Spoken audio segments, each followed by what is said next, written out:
આપ સૌનું સ્વાગત છે મારી દેવું એન્ડ ગુરુ વ્લોગ ચેનલમાં।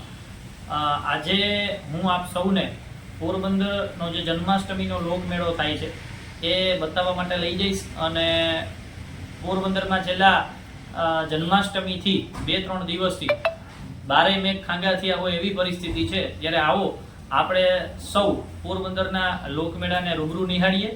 હવે પોરબંદરનો લોકમેળો ભારે વરસાદના કારણે રદ થયો છે એવું વહીવટી તંત્રએ નક્કી કર્યું છે, જે પોરબંદર મેળાના જે રશિયાઓ છે એના માટે બહુ દુઃખની વાત છે। પરંતુ હવે આપણે સૌ પોરબંદરનો લોકમેળો 2025 છે એ માણીશું। આવો અત્યારે હું આપ સૌને બતાવું છું પોરબંદર મેળાના તારાજીના દ્રશ્યો।